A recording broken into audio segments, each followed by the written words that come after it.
আসসালামু আলাইকুম, সবাই কেমন আছেন? আলহামদুলিল্লাহ আমি ভালো আছি। তো আপনারা অনেকেই ভাবেন যে বিদেশে আসবো। তো ভাই, বিদেশ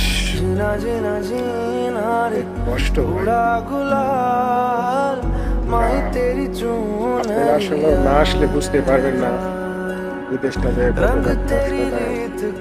হয়তো যারা আসছে হয়তো তারাই বুঝতেছে।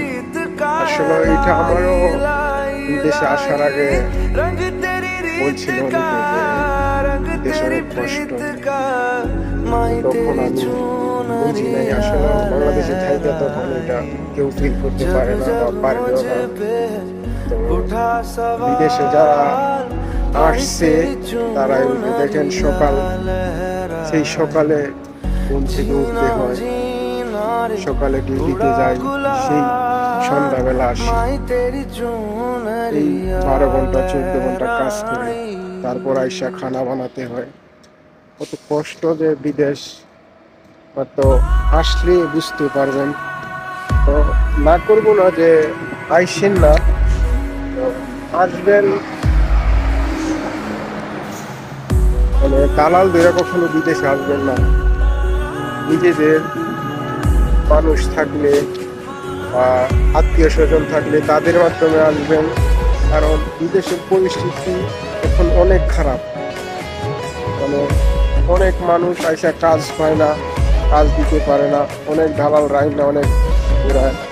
তো একটা জিনিস চিন্তা করেন যে বিদেশে আসে কিছু টাকা ইনকাম করার জন্য, 4 লাখ 5 লাখ 3 লাখ এতগুলি টাকা দিয়ে আসে যে আমি নিজের পায়ে দাঁড়াবো, বিদেশে আইসা বা ইনকাম করব, একটা আশা নিয়ে অবশ্যই সবাই আসে।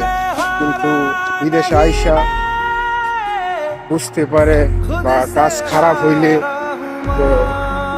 বুঝতে পারে যে কি করলাম। ওই মানে দালালের হাতে আসবেন না কখনো বিদেশে। তো আপনাদের নিজেদের লোক থাকলে অবশ্যই আসবেন, আর যদি বিদেশে না আইসা পারেন তাহলে আরো ভালো।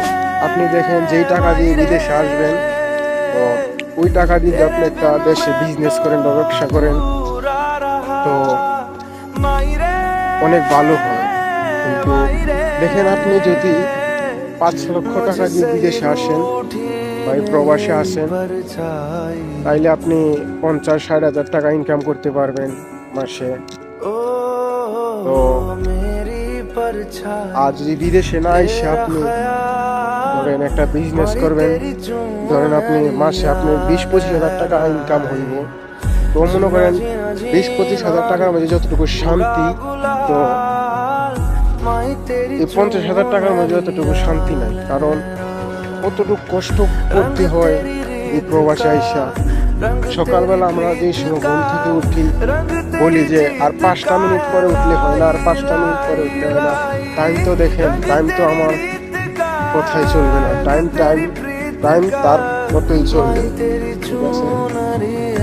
তো যারাই আসবেন বিদেশে দেখে শুনে আসবেন, কারণ বিদেশের পরিস্থিতি এখন আসলে অতটা ভালো না। তো দোয়া করি সবাই ভালো থাকেন। তো আপনারা ভালো থাকেন, তো এটা ভালো থাকে।